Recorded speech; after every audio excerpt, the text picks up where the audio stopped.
Salut, c'est Clément. Aujourd'hui, on va faire quelques jaloux puisque j'ai eu la chance de tester les nouvelles consoles qui viennent de sortir, la Xbox Series X et la PlayStation 5, et c'est l'heure du match. On va commencer avec celle qui est sortie la première, c'est la Xbox Series X qu'on a là.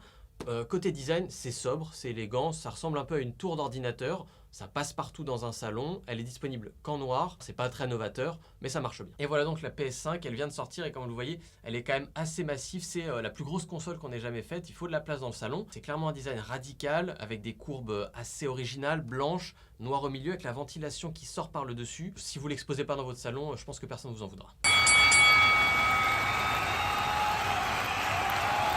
Entre la Xbox et la PS5, il n'y a pas une énorme différence de puissance. Sur ce point, match nul, pas de gagnant. Elles ont toutes les deux le même processeur à l'intérieur, ce qui fait que les jeux vont être plus beaux, plus larges aussi. C'est-à-dire qu'on va pouvoir explorer des mondes plus grands, avec plus de monde dans les rues, par exemple.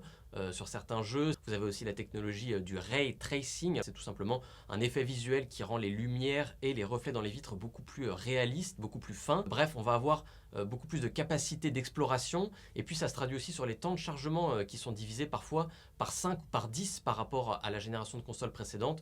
Là, on passe dans la dimension supérieure pour les jeux. Pour les manettes, cette fois, avantage PS5 là-dessus, clairement. La manette de la Xbox, vous la voyez, elle est très classique. Elle ressemble finalement à celle de la Xbox One, la génération précédente.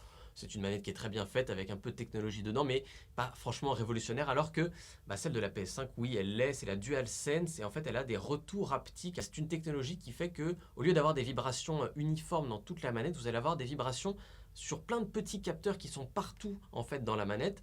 Et typiquement, quand il pleut dans un jeu, vous allez ressentir un peu les picots de la pluie à différents endroits en fonction des gouttes qui tombent. Vous avez aussi des petites pressions sur les gâchettes. Par exemple, si vous tendez un arc, eh bien, ça va devenir plus difficile d'appuyer au fur et à mesure sur les gâchettes. On a un vrai concentré de technologie côté PS5 qui lui donne un petit avantage, c'est beaucoup plus immersif pour les jeux. Enfin, côté jeu, là encore, avantage léger à la PS5. Les deux ont des modèles un peu différents. La PS5, on retrouve cette idée d'avoir des exclusivités assez régulières. Donc là, par exemple, pour la sortie de la console, vous avez en exclusivité deux jeux. Spider-Man Miles Morales, qui est une suite du jeu Spider-Man d'il y a 2 ans, qui est très sympathique, très ludique.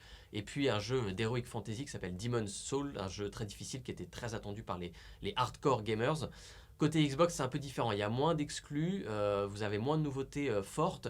En revanche, ça mise sur la rétrocompatibilité. C'est-à-dire que vous pouvez jouer sur la nouvelle Xbox à tous vos jeux Xbox depuis la toute première console, donc depuis l'an 2000, ce qui fait que vous avez un catalogue de jeux illimité et tous les jeux, même les plus vieux, bénéficient quand vous y jouez d'une petite amélioration graphique qui est automatique, qui est faite par l'intelligence artificielle de la console.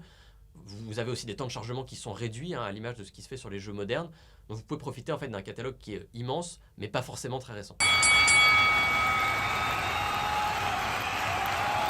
Que vous optiez pour la Xbox Series X ou pour la PlayStation 5, vous n'aurez pas de regrets. Elles ont le même prix aussi, 500 € pour les deux. Personnellement, je vais donner un petit avantage à la PS5. C'est vrai que la manette m'a vraiment séduit. Petite victoire de la PS5, en tout cas pour les débuts de cette nouvelle génération.